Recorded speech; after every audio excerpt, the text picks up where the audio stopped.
Assalamualaikum, Dr. Afshin Akbar here. Today we are going to discuss a new topic, blood physiology, ABO blood grouping, और उसके साथ हम RH जो है incompatibility और उसकी सिग्निफिकेंस और उसके साथ साथ ट्रांसफ्यूजन रिएक्शंस को डिस्कस करेंगे, राइट?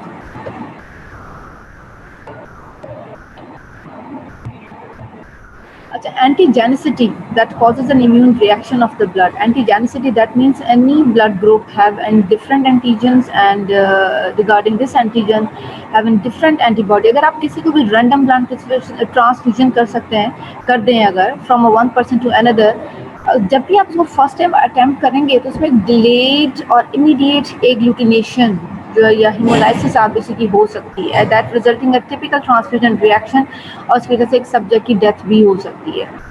सो उससे ही ये सारी ट्रांसफ्यूजन रिएक्शंस होने से बचाने के लिए for the prevention of this condition, it will be discovered that the blood of different people have a different antigenic and immune properties. ठीक है, पहले किसी ज़माने में जब ब्लड ट्रांसफ्यूजन होते थे, किसी सब्जेक्ट को ज़रूरत होती थी, उस वक्त में ये जो ब्लड ग्रुपिंग सिस्टम है वो उस वक्त नहीं होता था। किसी का अगर मैच कर गया तो बच जाता था, और समटाइम्स लोग जो है वो एक्सपायर भी हो जाते थे इसकी वजह से। So multiplicity of antigen in the blood cells, 30 commonly occurring antigens हैं and in 100 there are rare antigens. कुछ जो बहुत कॉमन एंटीजन्स हैं और कुछ ऐसी हैं जो ज़्यादा हैं तादाद में लेकिन बड़ी रेयर हैं, each of which can at times causes an antigen antibody reaction and have been found on the surfaces of the cell membrane of human blood cells.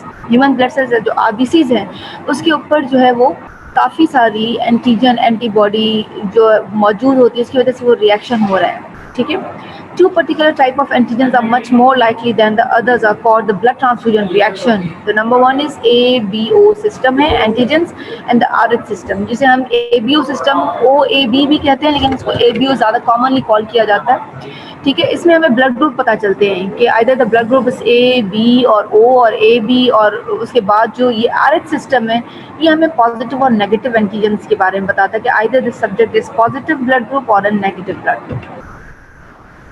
Significance क्या है कि हम किसी भी सब्जेक्ट का जो है वो एबीओ सिस्टम चेक कर रहे हैं, हम उसका आरएच सिस्टम चेक कर रहे हैं। एक तो सिग्निफिकेंस ये कि हम उसमें ब्लड ट्रांसफ्यूजन कर रहे हैं। काफ़ी सारी ब्लड डिजीजेस का हमें पता चल जाता है। डीएनए टेस्ट या पैटर्निटी टेस्ट हो सकता है उसमें। ठीक है, और फॉरेंसिक मेडिसिन के पॉइंट ऑफ व्यू से भी ब्लड ग्रुप्स बड़े इंपॉर्टेंट होते हैं कि कहीं पे अगर कोई जो है इस तरह का केस हो गया है, मर्डर है या कुछ भी है, तो वहाँ से अगर ब्लड सैंपल लिया जाए तो उसमें से हम उसको आइडेंटिफाई कर सकते हैं कि ये किस सब्जेक्ट का है।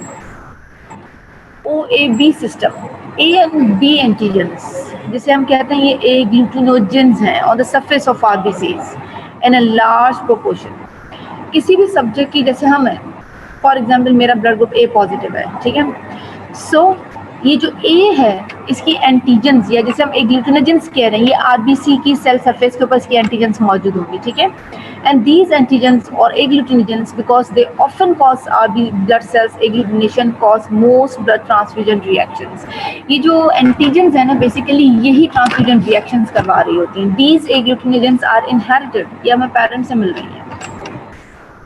Major AOB blood types जो है वो transfusion blood from one to another. The blood of a donor and recipient are normally classified into 4 major blood types. आप किसी भी सब्जेक्ट को ब्लड ट्रांसफ्यूजन दे रहे हैं, एक सब्जेक्ट से दूसरे को दे रहे हैं, तो डोनर और रेसिपिएंट दोनों की जो है वो ब्लड ग्रुप्स अगर हम देखेंगे तो क्लासिफाइड है कि जी इन मखसूस ग्रुप्स के अंदर आ रहे हैं। Here we can see A blood group है किसी भी सब्जेक्ट को, ठीक है, इसके आरबीसी पे जो एंटीजन है वो कौन सी होगी, ए आरबीसी के ऊपर। जो एंटीजन मिस होगी तो नहीं होनी चाहिए वहाँ पे, वो होगी बी। और जो एंटीबॉडी है वो कहाँ पे प्रेजेंट होगी, वो उसके प्लाज्मा में मौजूद होगी, एंटी-बी मौजूद होगी। अगर किसी सब्जेक्ट का ब्लड ग्रुप ए है तो उसके पास एंटीजन ए होगी, एंटीबॉडी बी होगी, एंटी-बी होगी। ठीक है, अगर किसी सब्जेक्ट का ब्लड ग्रुप बी है उसके आरबीसीज की सरफेसेस पे जो एंटीजन है वो बी होगी and he is missing this antigen ए। ठीक है, इसके पास एंटी ए मौजूद होगी, एंटीबॉडी एंटी ए मौजूद होगी। अगर किसी सब्जेक्ट का ब्लड ग्रुप ओ हो जाता है, कोई एंटीजन मौजूद नहीं होगी उसकी आरबीसी के ऊपर, कौन सी मिसिंग एंटीजन है? दोनों, ए भी नहीं है बी भी नहीं है, लेकिन एंटीबॉडीज दोनों होंगी, ए भी होगी और बी भी होगी इसके पास, ठीक है।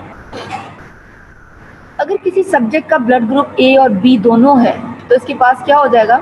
एंटीजन कौन सी हो जाएंगी? ए और बी एंटीजन दोनों होंगी। कौन सी एंटीबॉडी मिसिंग है? कोई भी मिसिंग नहीं, क्योंकि दोनों यहाँ पे मौजूद है। एंटीबॉडी कौन सी होगी? ये भी कोई नहीं होगी, ठीक है। सो ए ब्लड ग्रुप के पास एंटीजन ए है, बी ब्लड ग्रुप के पास एंटीजन बी है और ए बी के पास एंटीजन ए बी दोनों है। अगर ये ए ब्लड ग्रुप है तो इसके पास एंटी बी होगी, अगर ये बी ब्लड ग्रुप है इसके पास एंटी ए होगी, लेकिन अगर ये ए बी दोनों है तो इसके पास कोई एंटीबॉडी मौजूद नहीं होगी। If the blood group is O positive then the subject have no antibodies, no antigens, but have both antibodies, anti-A and B. If an antigen, जिसे हम AG कह रहे हैं, is present on a patient's RBCs, the corresponding antibody, जिसे AB कह रहे हैं हम, will not be present in the patient's plasma. ये जो एंटीबॉडी होती है ये कहाँ पे होती है? प्लाज्मा में। ये मैं अभी बता भी चुकी हूँ आपको। एंटीजेंस कहाँ पे होंगी? आरबीसी की सेल सरफेस के ऊपर, एंटीबॉडीज ये प्लाज्मा में होंगी, ठीक है। So this is under normal conditions. Blood group A को देखें. If you belong to the blood group A, you have an A antigen on the surface of the RBC. ये RBC है, इसकी surface पे क्या नजर आ रहा है? A antigen, और प्लाज्मा में antibody B नजर आ रही है, this yellow one. If the patient or subject having blood group B, तो इसकी RBC की सेल सरफेस पे एंटीजन B है और प्लाज्मा में एंटीबॉडी A नजर आ रही है, this blue one. ठीक है। अगर तो किसी सब्जेक्ट का ब्लड ग्रुप ए बी है, ठीक है, तो क्या हो जाएगा? इसके पास एंटीजेंस दोनों होंगी, एंटीजन ए भी है बी भी है, लेकिन इसके पास कोई एंटीबॉडी नहीं है, प्लाज्मा में कहीं एंटीबॉडी नजर नहीं आ रही। अगर किसी सब्जेक्ट का ब्लड ग्रुप ओ है, ठीक है, ओ और नल, कोई एंटीजन नहीं है, नीदर ए और बी एंटीजेंस, लेकिन इसके प्लाज्मा में हम देखेंगे दोनों एंटीबॉडीज मौजूद है। आरबीसी देखिए खाली नजर आ रहा है, इसके ऊपर कोई एंटीजन मौजूद नहीं है, लेकिन एंटीबॉडीज हैं इसके पास, ए की भी और बी की भी है। जेनेटिक डिटर्मिनेशन एग्लूटिनोजेंस की टू जीन्स होती हैं, ठीक है, दो किस्म की जीन्स हैं, one on each paired two paired chromosome determine A or B blood type. These genes can only any one of three types, but only one type of each of two chromosomes, O, A और B types. 6 possible इसकी combinations हो सकती हैं, ठीक है। अगर हम इसको टू पेयर्ड क्रोमोसोम के हिसाब से डिटरमाइन कर रहे हैं किसी के भी ब्लड टाइप्स को, या तो देखें ना हमारे पास 3 मेजर ब्लड ग्रुप्स हैं, A, O और B है। अब इसकी 6 पॉसिबल कॉम्बिनेशंस जीन्स की कैसे जेनेटिक लेवल पे कैसे हो सकती हैं? O हो सकता है, OA, OB, AA है, BB है और AB है, ठीक है। ये 6 पॉसिबल जीन्स की कॉम्बिनेशन के हिसाब से, and these combination of genes are known as the genotype. ये जीनोटाइपिकल जो है ये प्रेजेंटेशन है। अगर आप किसी का जेनेटिक एनालिसिस कराएंगे कि किस सब्जेक्ट का ब्लड ग्रुप ए है तो वो आपको बताएगा either this subject is OA और AA, ठीक है। अगर किसी सब्जेक्ट का ब्लड ग्रुप बी है तो वो आपको बताएगा आइदर इट इज OB और BB, ठीक है। तो सिमिलरली इन A और B में भी इसी तरह से these combination of known as genotype, ये जीनोटाइपिकल एक प्रेजेंटेशन है, ठीक है। And each person is one of this 6 genotypes. किसी भी सब्जेक्ट के अंदर इनमें से ये जो 6 जीनोटिपिकल एक प्रेजेंटेशंस हैं, कोई भी एक जीनोटिपिकल प्रेजेंटेशन जरूर होगी, ठीक है। अगेन आपको बताएगा अगर जीनोटाइप्स OO है तो ब्लड टाइप जा रहा है सब्जेक्ट का O हो जाएगा, ठीक है।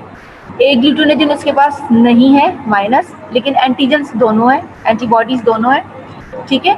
ए भी है और बी भी है। अगर किसी का जीनोटिपिकल प्रेजेंटेशन OA है या AA है तो इसका ब्लड टाइप A है, ठीक है।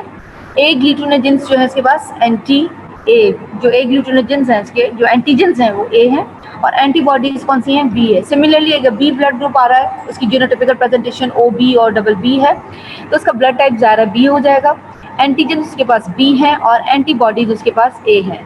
इसी तरह से अगर किसी की जेनेटिक प्रेजेंटेशन में AB आ रहा है तो इसका ब्लड टाइप AB आ जाएगा। एंटीजन इसके पास दोनों होंगी, एंटीबॉडीज के पास कोई नहीं होगी, ठीक है।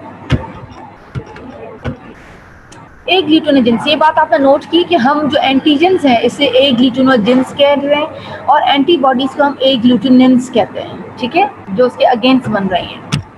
So antibodies IgM and IgG causes agglutination or a combination of respective agglutinogens are called agglutinins. ठीक है, ये जो एंटीबॉडीज होती है ना IgM, IgG, ये क्या करवा रही है, एग्लूटिनेशन करवा रही है, मतलब ये कंबाइन कर रही है, जमा कर रही है, ठीक है, रिस्पेक्टिव एग्लूटिनोजेंस को उनकी आपस में जो एंटीजेंस हैं उनकी एग्लूटिनेशन करवा रही है एंटीबॉडीज के साथ. When type A agglutinogen is not present in a person's blood cells, antibodies known as anti-A agglutinin develop in the plasma. अगर किसी सब्जेक्ट के पास हम देखेंगे कि A एंटीजन मौजूद नहीं है पर्सन के RBCs के ऊपर, तो एंटीबॉडीज जो है ना उसकी anti-A agglutinogens will be developed in the plasma. That means इसका ब्लड ग्रुप कौन सा हो जाएगा, B हो जाएगा इसका. अगर किसी सब्जेक्ट के पास B agglutinogens मौजूद नहीं है, ठीक है, RBC सेल के ऊपर, ठीक है, इससे हम क्या कहेंगे, these antibodies known as anti B agglutinogens were developed in the plasma. अगर किसी के पास एंटी-B है तो उसका ब्लड ग्रुप क्या हो जाएगा, A. अगर किसी के पास एंटी-A है तो उसका ब्लड ग्रुप क्या हो जाएगा, B. Lund-Steiner's law है, if agglutinogen is present in RBC, its corresponding agglutinin must be absent from plasma.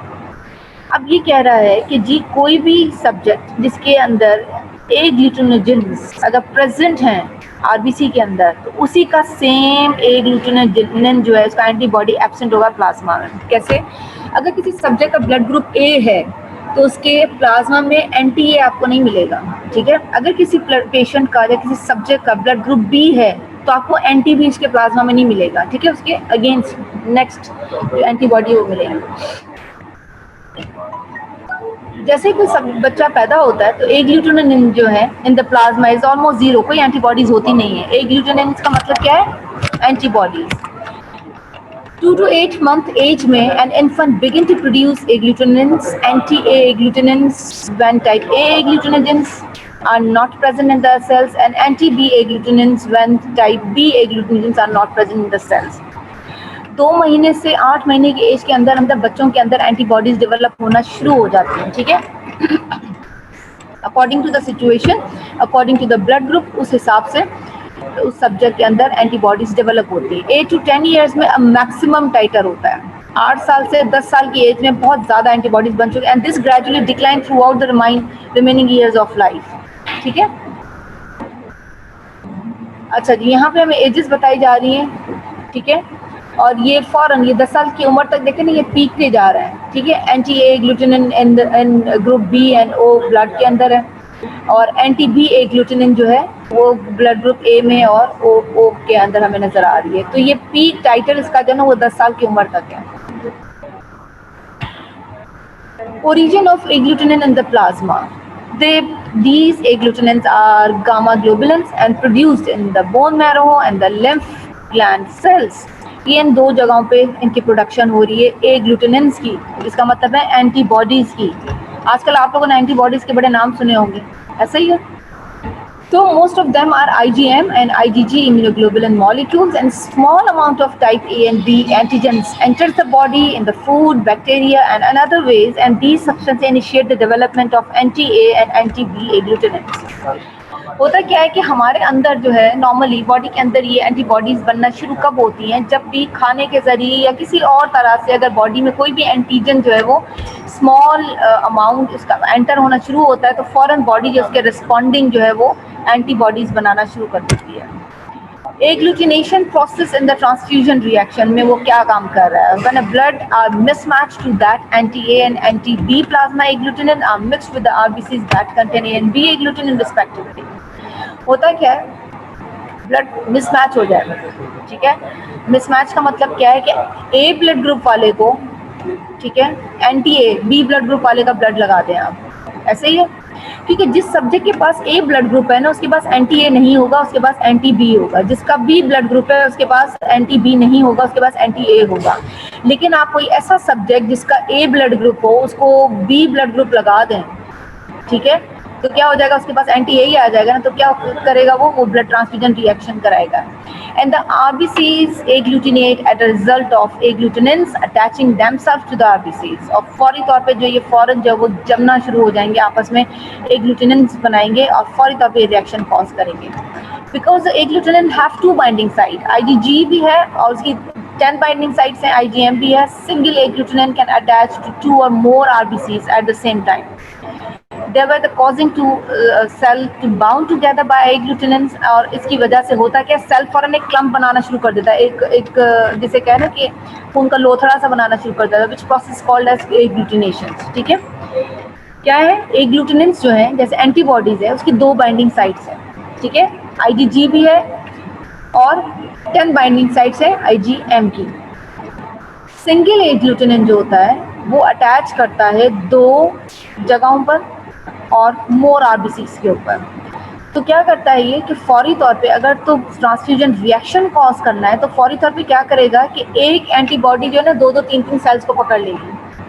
तो फौरी तौर पे क्या ये क्लम्प बनाना शुरू कर देगी, एक छोटा सा जो है वो एक लोथड़ा सा बना देगी. And during ensuing hours to days either physical distortion of the cells or attacked by the phagocytic white blood cells, they destroys the membrane of agglutinated cells and releasing hemoglobin into the plasma, which is called as hemolysis of the RBC. तो होता क्या इसकी वजह से कि कुछ ही time के बाद जो वो सेल के ऊपर ये फौरी तौर पे ये अटैक करता है, कुछ आवर्स के अंदर, कुछ डेज के अंदर ही.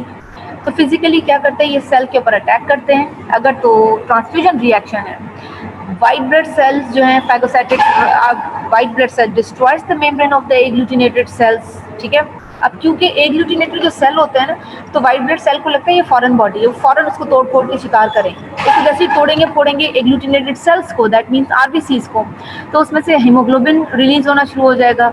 और अगर किसी RBCs की टूट फोड़ की वजह से उसमें से हीमोग्लोबिन रिलीज हो रहा है तो हम इसे क्या कहते हैं कि हीमोलाइसिस हो रही है RBCs की. ठीक है, acute haemolysis occurs in some transfusion reactions. Acute फौरी तौर पे. ये हम यहाँ पे देख रहे हैं, ये RBCs हैं.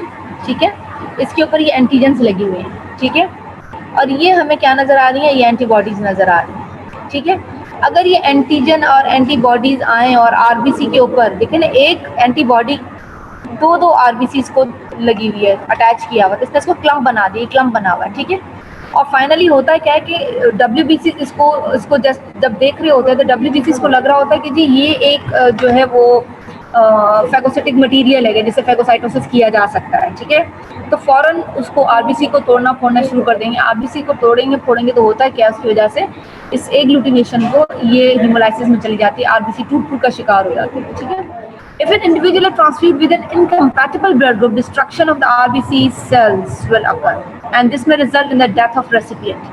रेसिपिएंट का मतलब क्या है, जिसको ब्लड लग रहा है. डोनर मतलब जो ब्लड दे रहा है, उसको तो कोई मसला नहीं, उसने तो दे दिया ब्लड.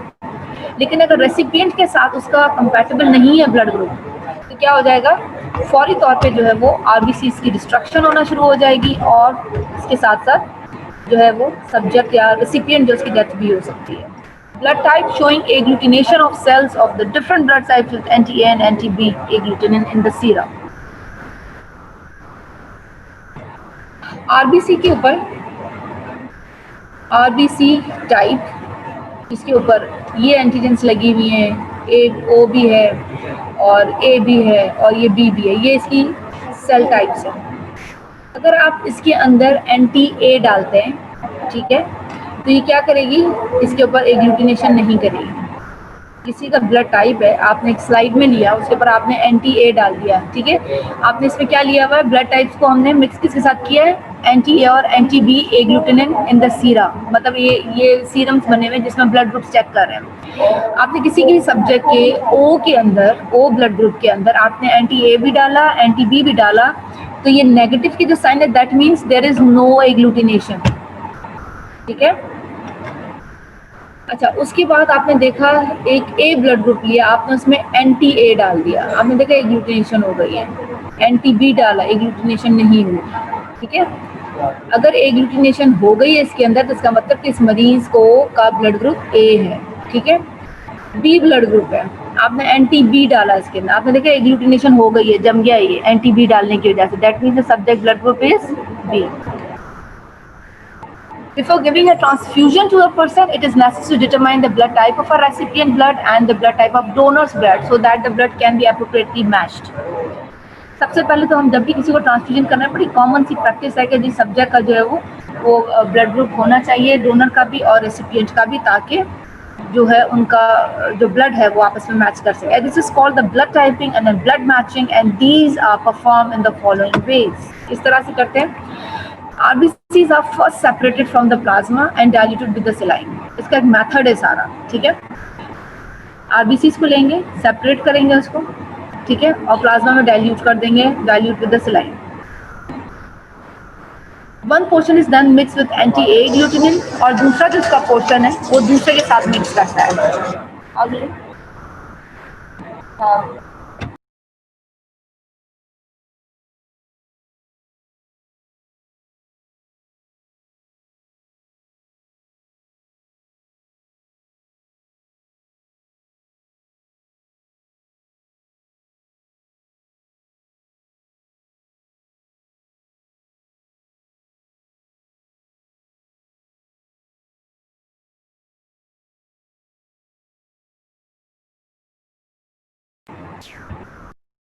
ठीक है. तो आरबीसी जो है फर्स्ट सेपरेट करते हैं प्लाज्मा से, उसको डाइल्यूट कर रहे हैं सलाइन में. वन पोर्शन उसका मिक्स करते हैं एंटी ए ग्लूटिनिन के साथ and other portion is with anti B agglutinin के साथ. कुछ ही देर के बाद इन मिक्सचर को ऑब्जर्व करते हैं under microscope. If the RBCs have become clumped that is agglutinated, one knows that an antigen antibody reaction has resulted. ठीक है. हम थोड़ी देर के बाद उसको देखते हैं. इसमें अगर क्लम्प जमा हुआ है तो हम देखते हैं कि जी एंटीजन एंटीबॉडी रिएक्शन रिजल्ट हुआ है. ठीक है, उसमें हो चुका है.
जनाब ये थोड़ा सा ना इसकी स्क्रीन शेयर में. जी. सो हमने आरबीसी को जो है वो देखा एंटीसीरा ए और एंटीसीरा बी डाल के, और उसके बाद इसकी एग्लूटिनेशन को हमने नोटिस किया है. ठीक है.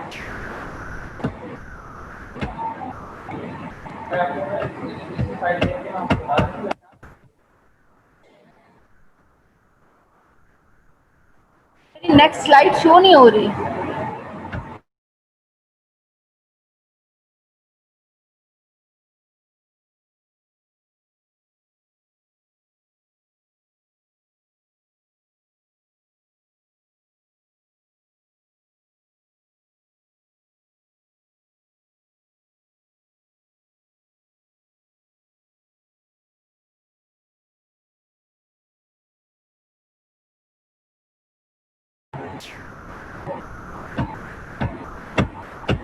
ये नहीं हो रही आगे स्लाइड मेरी.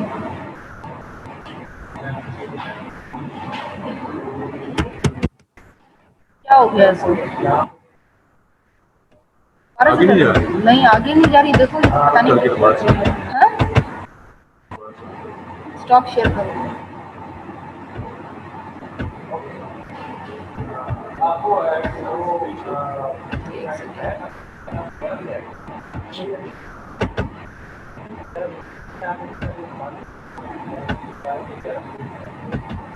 इधर चला गया ये.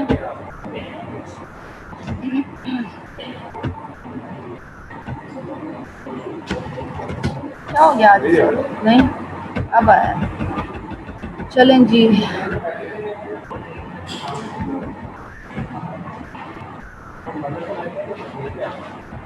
अच्छा जी, ये हमने भी डिस्कस किया था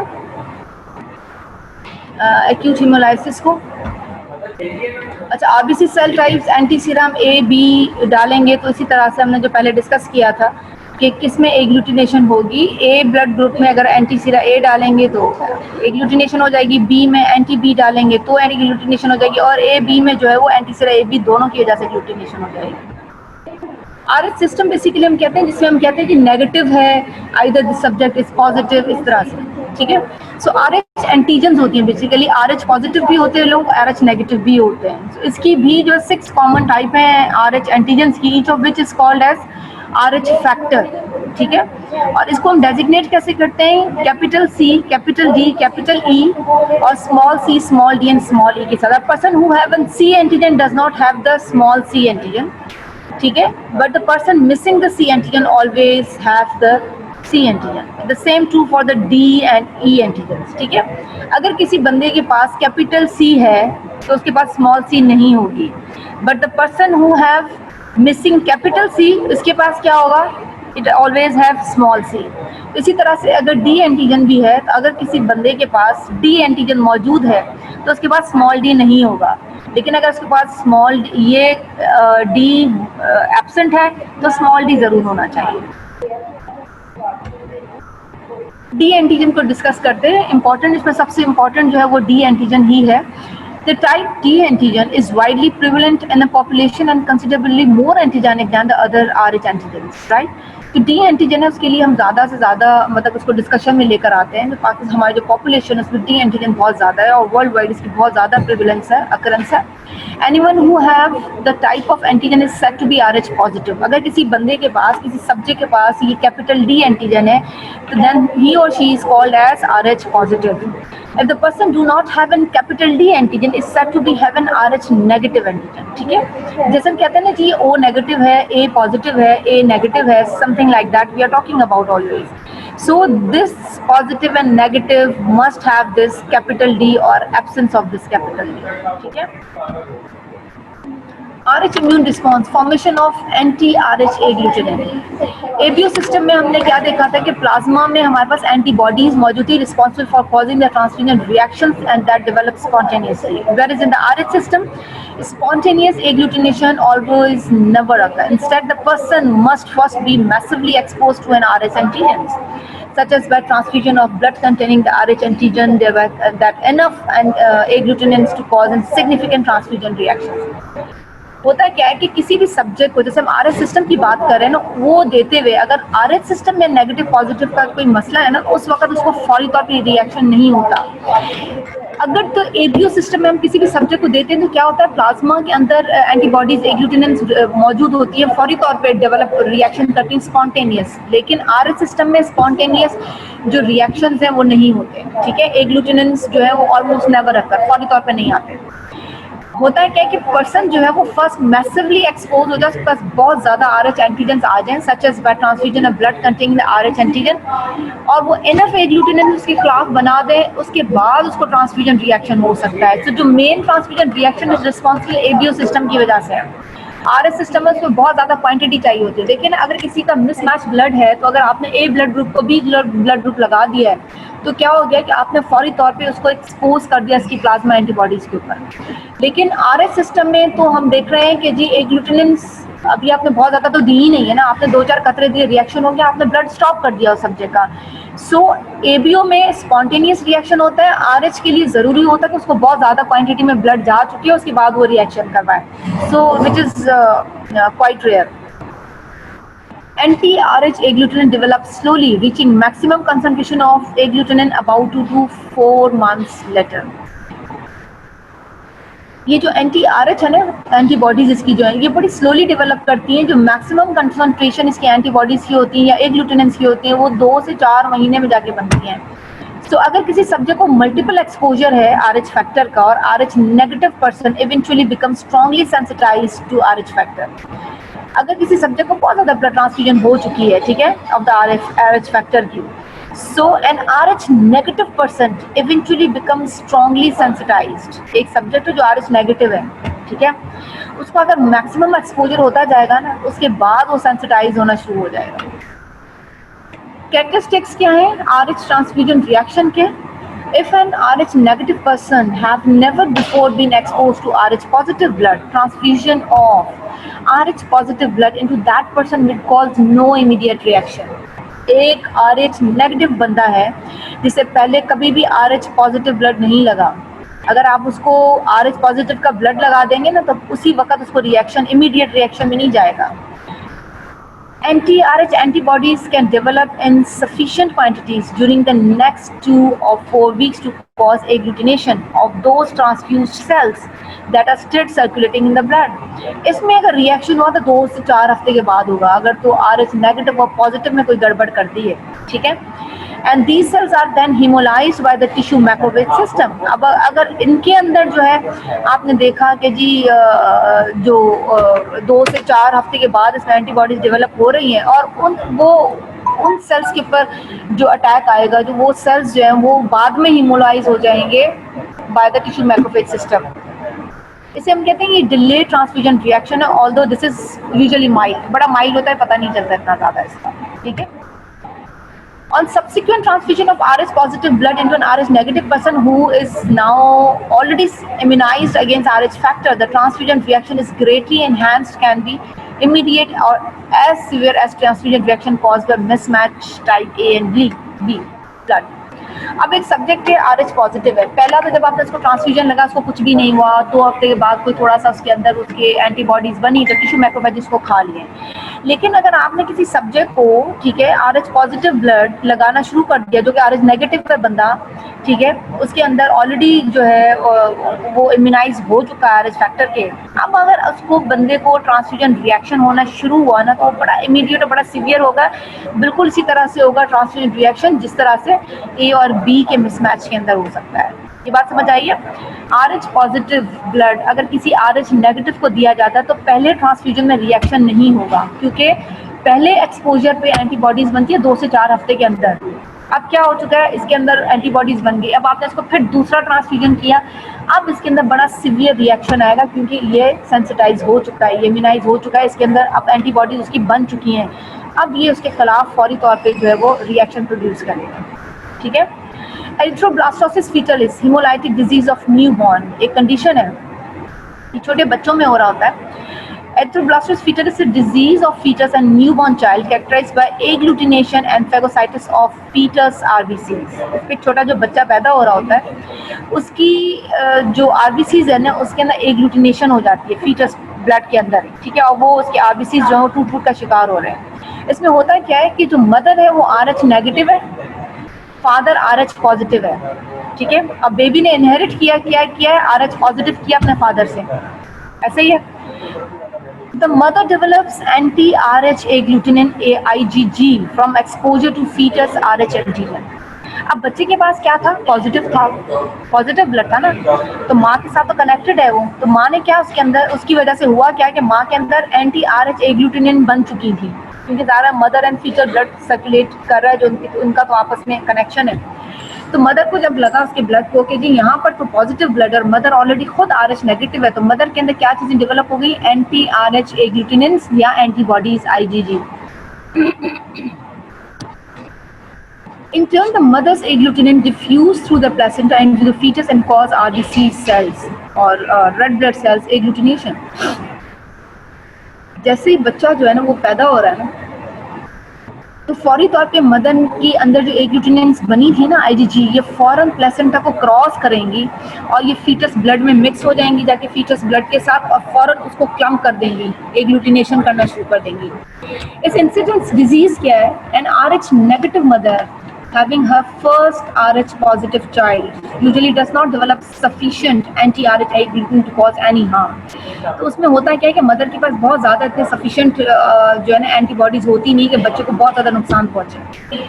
About 3% of the second RH positive baby, 3% chance बढ़ जाता है और exhibit the some signs of erythroblastosis fetalis कि अगर जब दूसरा बच्चा हुआ मदर को उसमें 3% चांस और बढ़ जाता है कि यहाँ से जो मदर की एंटीबॉडीज बनेंगी ना ज़्यादा सेकेंड एक्सपोजर पे ज़्यादा बन जाएंगी कि बच्चे को नुकसान पहुँचा सकती हैं. थर्ड बेबी पे ये 10% चांस हो जाता है कि अब मदर की एंटीबॉडीज मल्टीपल एक्सपोजर की वजह से ज़्यादा बन गई हैं. अब the incidence rises progressively with the subsequent pregnancies, जैसे प्रेगनेंसी होती रहेंगी तो ये चांस और बढ़ता जाएगा. Maternal antibodies that causes agglutination of fetus blood. उसकी fetus blood के अंदर agglutination कर रही है, and agglutinated RBC subsequently hemolyze, बाद में टूट का शिकार है, उनका hemoglobin release हो रहा है destruction के बाद, and fetus macrophages then convert the hemoglobin into bilirubin, which causes a baby skin to become yellow और jaundice. तो इस बच्चे में जो पैदा हो रहा है जिसका मदर को एक्सपोजर ऑलरेडी हो चुका है, हीमोलाइसिस हो रही है, हीमोलाइसिस की वजह से आरबीसी टूट रहे हैं, आरबीसी टूटने की वजह से क्या होता है, ये जो फीटल माइक्रोफेजेस हैं वो क्या करते हैं, वो हीमोग्लोबिन को भी कन्वर्ट कर रहे हैं into bilirubin, and now the baby is developing jaundice. And the antibodies can also attack and damage other sales of the body. ये जो एंटीबॉडीज मदर की बनी थी ना आईजीजी, अब ये सिर्फ आरबीसी को नहीं, ये बॉडी के और सेल्स को भी नुकसान पहुंचाएगी. सो इसकी क्लिनिकल पिक्चर कैसे हो जाती है एरिथ्रोब्लास्टोसिस की? Newborn baby is usually anaemic at birth. Anti-RH agglutinins from the mother usually circulate in the infant's blood for another 1 to 2 months after birth, destroying more and more RBCs. ये अगर पहला बच्चा है तो मदर की जो anti-RH agglutinin IgG थी वो 1 से 2 महीने तक सर्कुलेट करती रहेंगी, ये RBCs को तोड़ती रहेंगी, बच्चा एनीमिक होगा. The hemopoietic tissue of the infant attempt to replace the hemolyzed RBCs. अब जो हीमोपोइटिक टिश्यू होता है लाइक बोन मैरो है, तो ये क्या करेगा, ये बार बार रिप्लेस करता रहेगा, हीमोग्लोबिन जो टूटते जाएंगे उसकी जगह पे नए RBCs जो है वो सर्कुलेशन में डालता जाएगा. लिवर है, स्प्लीन जो है ना इसका ग्रेटली इनलार्ज हो जाएगा. क्यों? क्योंकि जो टूट का शिकार जो RBCs थे ना वो फौरन वहाँ पे जमा होना शुरू हो जाते हैं. And produce an RBC in the same manner that the normally do during the middle of gestation. Rapid production है RBCs की. Many early forms of RBCs are including the nucleated blastic forms passed from the baby's bone marrow into the circulatory system. हमने उस दिन क्या पढ़ा था कि circulation के अंदर मेच्योर RBCs आते हैं. अब क्योंकि ये यहाँ पे डिस्ट्रक्शन बहुत ज़्यादा है और हीमोपोइटिक टिश्यू या बोन मैरो बहुत ज़्यादा कोशिश कर रहा है, बहुत ज़्यादा जो है वो RBCs बना के सर्कुलेशन में डाल रहा है, उसकी वजह से होगा क्योंकि इनमेच्योर RBCs भी है ना जो इनके अंदर भी न्यूक्लियस भी मौजूद है, जो भी ब्लास्टिक बड़ी सी साइज में, वो भी बेबी बोन मैरो से सर्कुलेटरी सिस्टम में आते जाएंगे क्योंकि सर्कुलेशन की कमी पूरी करनी है. तो सिवियर एनीमियास में हो जाता है बच्चों को. Erythroblastosis fetalis is usually the cause of death. Many children who barely survive the anaemia exhibit permanent mental impairment हो जाती है, या मोटर एरियाज है उनकी डैमेज हो जाती है, या प्रेसिपिटेशन हो जाती है बिलिरुबिन की इन द न्यूरोनल सेल्स. अब वो क्या कॉज कर रहे हैं, वो डिस्ट्रक्शन कॉज कर रहे हैं, और उस कंडीशन को हम क्या कहते हैं, कर्निक टेरिस. अगर किसी बच्चे के अंदर हीमोलाइसिस हो रही है, एनीमिया हो रहा है और उसका बिलिरुबिन हो रहा है, बार बार जो वो डिस्ट्रॉय होकर जॉन्डिस हो रहा है, ये बिलिरुबिन जो है ये क्या न्यूरोनल सेल्स में, ब्रेन सेल्स में जाके ये प्रेसिपिटेट हो जाएंगे, जमा होना शुरू हो जाएंगे. जब वहाँ पे जमा होंगे ब्रेन सेल्स में, तो क्या हो जाएंगे, वहाँ के सेल्स को, न्यूरोनल सेल्स को जो है वो खराब करेंगे, उसको डिस्ट्रॉय करेंगे. तो इसकी वजह से क्या हो जाती है, परमानेंट मेंटल इम्पेयरमेंट हो जाती है.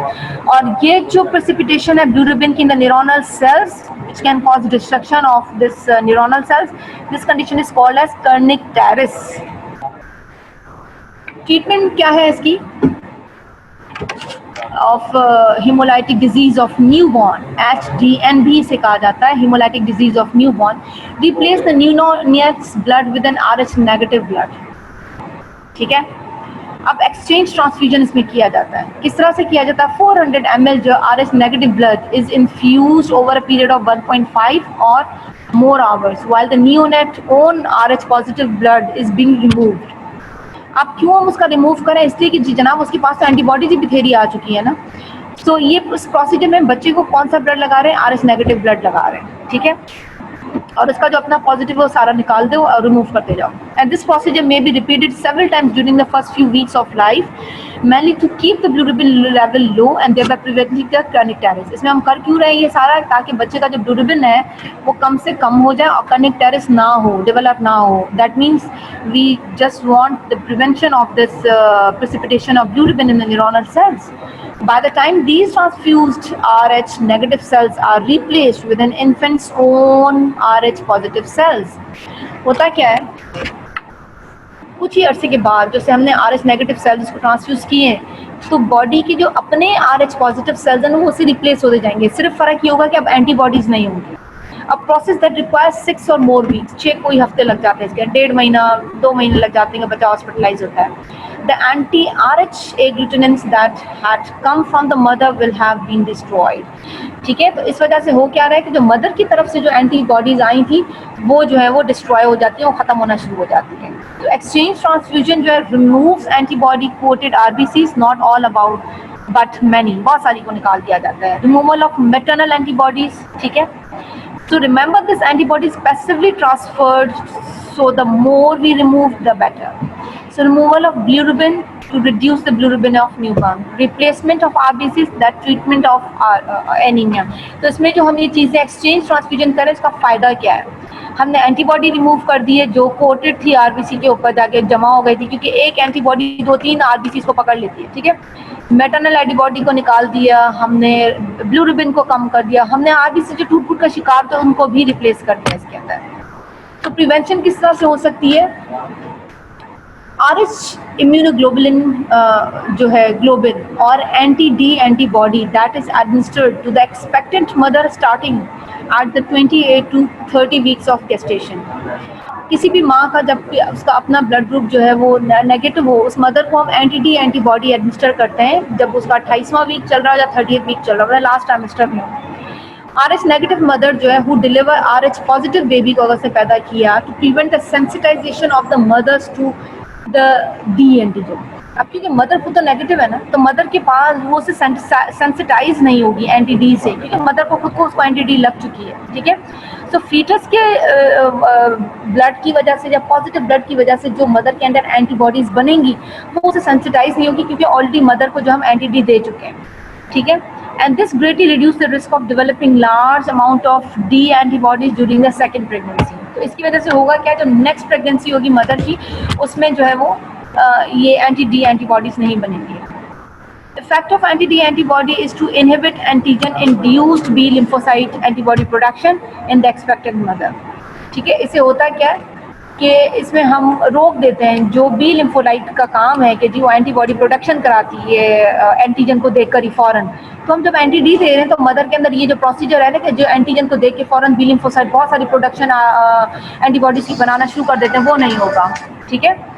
The administered anti D antibody also attach D antigen sites of RH positive fetal RBCs, and that may cross the placenta and enter the circulation of expectant mother, thereby interfering with the D antigen. आपने किसी भी mother को जो है वो जैसे उसको D antibody दी है, एडमिनिस्टर की है एंटी-डी एंटीबॉडी, ये अटैच कर देती है D antigen site of RH positive fetal RBCs के साथ, ये खुद ही जाकर उसके साथ अटैच हो जाती है, ठीक है। और इसकी वजह से होता है क्या, दैट में cross the placenta and enter the circulation of the expectant mother, वो मदर की सर्कुलेशन में एंटर हो जाएगी, लेकिन होगा क्या कि फीटस की RH पॉजिटिव की जो एंटीजन है ना उसके साथ वो एंटीबॉडी ऑलरेडी जमा हो गया। अब क्योंकि जो बच्चे की जो एंटीबॉडीज थी वो जो एंटीजन्स थी डी वाली, अब उसके साथ ऑलरेडी एंटीबॉडीज अटैच हुई है, thereby interfering with the immune response to the D antigen. तो उसकी वजह से जो मदर का एक्सपोजर और मदर का बहुत ज़्यादा क्वान्टिटी में उसको बनाना था वो उस सारे को हम रोक रहे हैं, ठीक है। प्लाज्मा फेरेसिस भी हो सकता है इसमें, ठीक है। मदर का RH antibodies from the maternal blood is remove, जो कि पाकिस्तान में तो बड़ा रेयर, बड़ा कमी है, ये चीज़ यहाँ पे पॉसिबल नहीं है वैसे, ठीक है। अच्छा, टेस्ट कौन कौन से हम डन करते हैं? टेस्ट हम कौन कौन से कर रहे हैं for the transfusion of blood?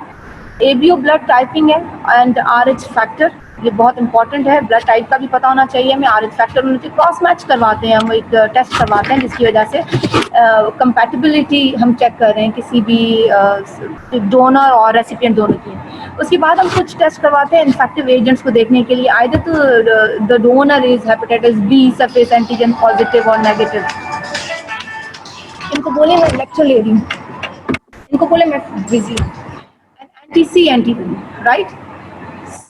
तो ह्यूमन इम्यून डेफिशिएंसी सिंड्रोम, ये सीरोलॉजिकल टेस्ट भी हम सारे करवा रहे हैं। हम ब्लड स्मीयर जो है वो मलेरियल पैरासाइट्स के वो भी चेक करें। तो we all are doing all this series of transfusion test, right. तो ABO, RH factor, cross matching and test for the infective agents like malarial parasite, hepatitis B, C और HIV, ठीक है। ये जो ह्यूमन इम्यूनो डेफिशिएंसी सिंड्रोम है।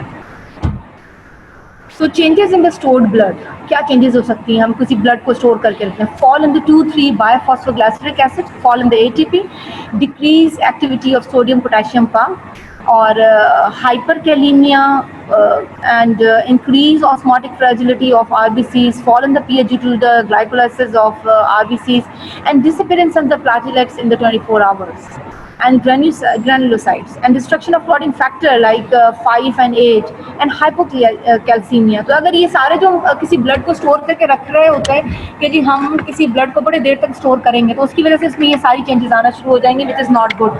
सो अगर fresh blood transfusion हो, अगर हम चाहते हैं कि सब्जेक्ट को जो है वो उसकी आरबीसी की फ्रेजिलिटी ना हो, मतलब टूटे फूटे ना, हाइपरकैलीमिया ना हो, मतलब पोटेशियम बहुत ज़्यादा ना हो, क्योंकि जब आरबीसी टूट रहे होते हैं तो बाद में होता क्या है कि ये इसकी एक्टिविटी डिक्रीज हो जाती है ना, सोडियम पोटेशियम पंप की, तो आरबीसी उधर हाइपरकैलीमिया डेवलप होना शुरू हो जाता है. अगर ये ऑस्मोटिक फ्रेजिलिटी भी इंक्रीज है, उसकी वजह से भी चेंजेस आ सकती हैं. ठीक है, पीएच भी, तो ये बहुत सारी गड़बड़ उसमें हो जाती है. तो हमें चाहिए ये कि स्टोर्ड ब्लड को बहुत ज़्यादा अर्से तक स्टोर ना रखें, विद इन 1 वीक, और बल्कि उससे भी कम, और अगर फ्रेश ट्रांसफ्यूजन हो तो ज़्यादा बेटर है. तो ट्रांसफ्यूजन रिएक्शंस में हो क्या रहा है, अगर हम किसी भी सब्जेक्ट को मिसमैच ब्लड टाइप लगा रहे हैं, तो transfusion reaction resulting from a mismatch blood type.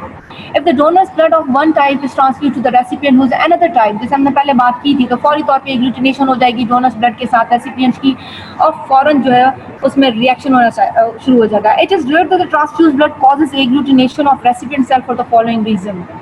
ठीक है, the plasma portion of donor's blood immediately becomes diluted by all the plasma of recipient. Donor का जो ब्लड है ना, उसका जो प्लाज्मा है वो डाइल्यूट हो रहा है immediately, all the plasma in the recipient. Recipient का तो देखो बहुत सारा प्लाज्मा है, आपने किसी सब्जेक्ट को दिया तो बहुत थोड़ा सा भी ब्लड दिया ना आपने, thereby decreasing the titer of infused agglutinins to a level usually too low to cause agglutination. फौरी तौर पर नहीं हो रहा. ठीक है, conversely, the small amount of infused blood does not significantly dilute the agglutinin in the recipient's plasma. The recipient's agglutinins can still agglutinate to mismatch the donor cell. Recipient फौरन जो है ना वो उसको agglutinins जो है उसकी वो फौरन agglutinate होना शुरू कर देती है अगर तो mismatch donors है. ठीक है, all transfusion reactions eventually cause either immediate hemolysis resulting from hemolysin or later hemolysis resulting from phagocyted or agglutinated cells. जितने भी ट्रांसफ्यूजन रिएक्शंस हो रहे हैं उसमें अगर रिएक्शंस हैं या तो इमीडिएट हेमोलाइसिस हो रही है हेमोलाइसिन की वजह से वहाँ पे मौजूद, या बाद में फैगोसाइटोसिस हो जाती है, WBC आएंगे और एग्लूटिनेटेड सेल्स को आके तोड़ फोड़ देंगे. और hemoglobin released from the RBCs then come into phagocyte by the bilirubin, by the phagocyte into bilirubin, and later excreted in the bile by the liver. So the concentration of bile in the bilirubin in the body fluids often rises high enough to cause jaundice, और इसकी वजह से जो है वो patient की जो skin colour है वो येलो होना शुरू हो जाती है due to this bile pigment. Liver, but if the liver function is normal, the bile pigment will be excreted in intestine by the way of the liver bile.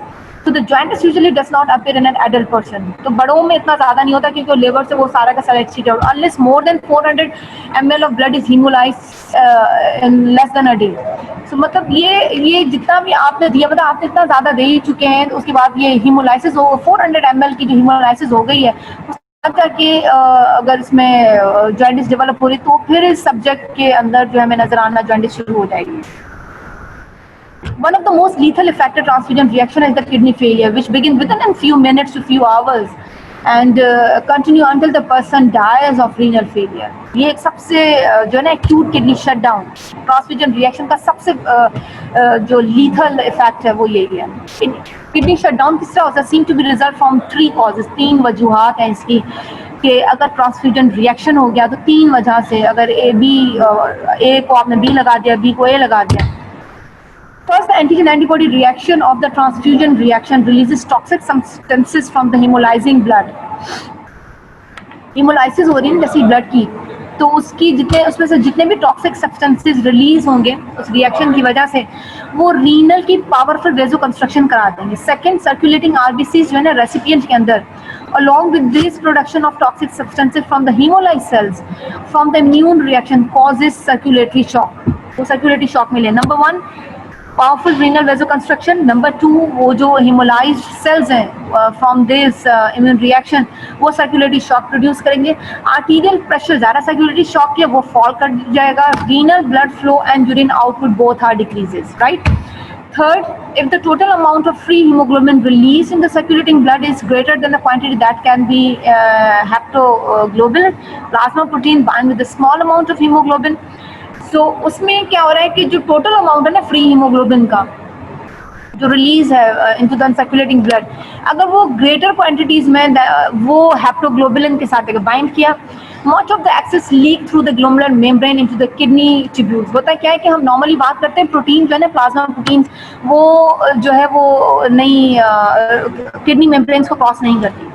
लेकिन होता है क्या है कि ये जो फ्री हेमोग्लोबिन है ये हैप्टोग्लोबुलिन के साथ जाके मिलेगा और ये फॉरन मेम्ब्रेन को तोड़ता फोड़ता किडनी ट्यूब्यूल में से बाहर आता जाएगा। तो if this amount is still slight, it can be reabsorbed through the renal tubular epithelium into the blood and cause no harm. तो ये होता यही कि ये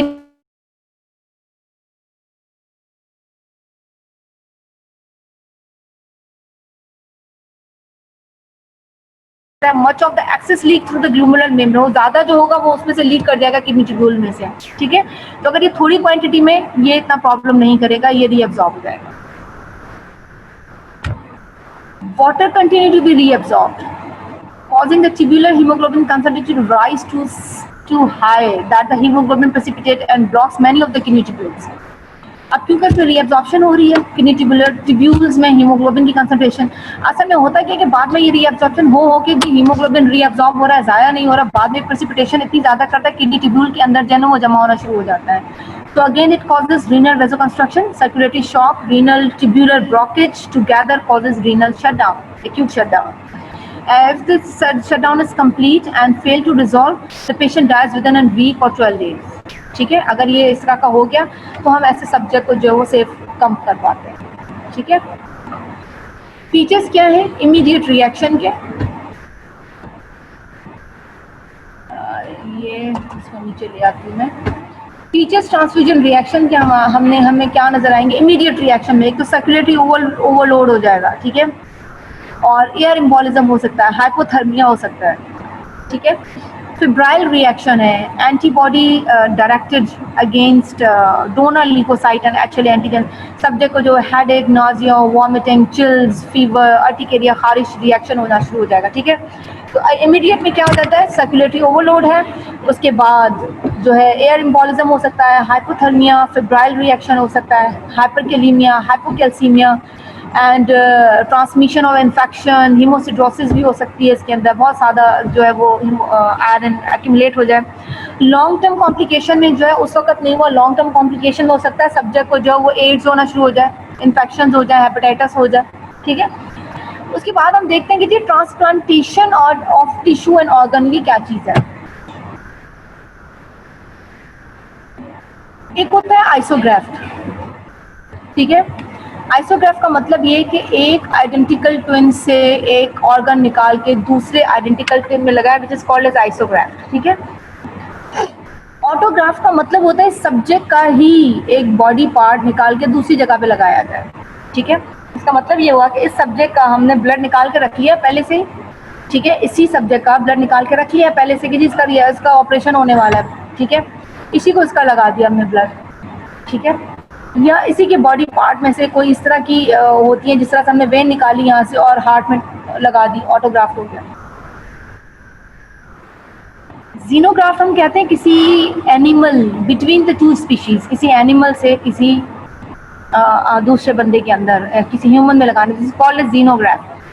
एलोग्राफ हम कहते हैं नॉन आइडेंटिकल, किसी भी बंदे का जो है वो उसके साथ मैच ज़रूर करते हैं, ऐसे किसी का ट्रांसफ्यूजन वो जो है वो ट्रांसप्लांट नहीं होता। एलोग्राफ का मतलब है one person to an another person which is not identical, ये इनका आपस में कोई रिश्तेदारी नहीं है। ठीक है, ये आइडेंटिकल ट्विन्स हैं। आइसोग्राफ इस सब्जेक्ट का ही इसी बंदे के अंदर ही लग जाए ऑटोग्राफ, और एक नॉन आइडेंटिकल के अंदर हो जाए allograft, and between two species is called as xenograft. ठीक है,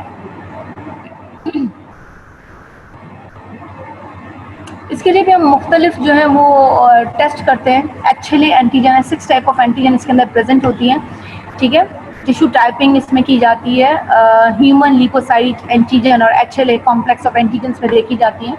ठीक है, ताकि इस सब्जेक्ट की जो है वो देखा जाए कि इसकी कितनी इम्यूनिटी, कितनी डेवलप हो सकती है इसके अंदर immunity against any one of these antigen and cause graft rejection. तो वो देखा जाता है कि अगर इस सब्जेक्ट को हम कोई ऑर्गन ट्रांसप्लांट कर रहे हैं तो जो ट्रांसप्लांटेड टिश्यू है उसके लिए कितनी इम्यूनिटी है, और अगर नहीं है तो वो किस हद तक उसकी परसेंटेज के हिसाब से हम उसका हिसाब लगाते हैं जी ये ग्राफ्ट रिजेक्शन में जा सकता है। अगर हमने किडनी ट्रांसप्लांट की है तो वो रिजेक्शन में कैसे जा सकती है। ठीक है,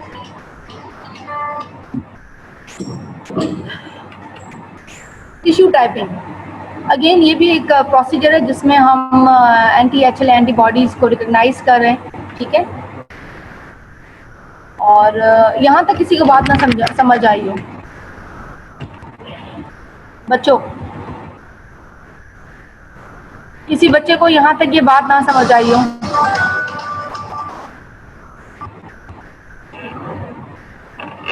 Students, D19, any one of you asking some questions? I'm here to answer you. We have 3 minutes left. जी बच्चों,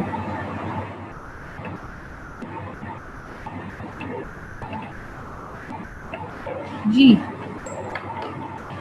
एंटीजन, डी एंटीजन अब होता है कि बेटा ये RH सिस्टम के अंदर होता है। ठीक है, किसी सब्जेक्ट के पास अगर ये कैपिटल D जो आपने लिखा है ना अगर ये मौजूद है that means this subject have an positive, ठीक है, पॉजिटिव ब्लड ग्रुप है। समझ आ रही है आपको?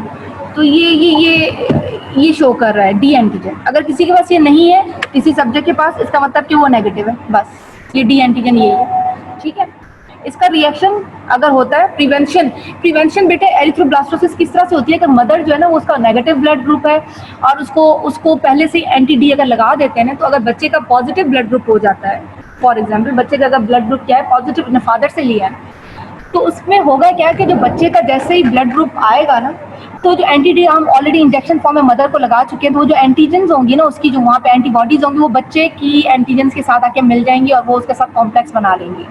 अगर आप मदर को एंटीबॉडी जो एंटीबॉडी का इंजेक्शन नहीं लगाएंगे, क्या हो जाएगा बच्चे का जैसे ही डी एंटीजन एक्सपोज होगा ना मदर के ब्लड के साथ, तो मदर ने बहुत ज़्यादा जो है ना वो एंटीबॉडीज बना लेंगी, वो बहुत ज़्यादा एंटीबॉडीज बाद में बच्चे को नुकसान देंगी। तो हम पहले से ही मदर को एक ऐसा एंटी डी इंजेक्शन लगा देते हैं ताकि अगर बच्चे के ब्लड एंटीजन के डी कैपिटल एंटीजन के साथ वो एक्सपोज हो तो बहुत बुरी तरह से रिएक्शन ना हो, बच्चे के अंदर बहुत बुरी तरह से हीमोलाइसिस ना आए।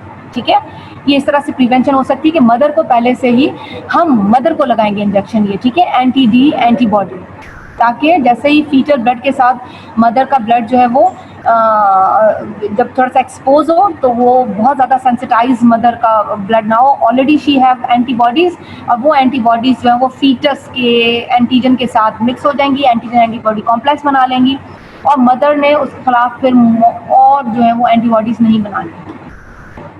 हाँ जी, समझ आ गई है?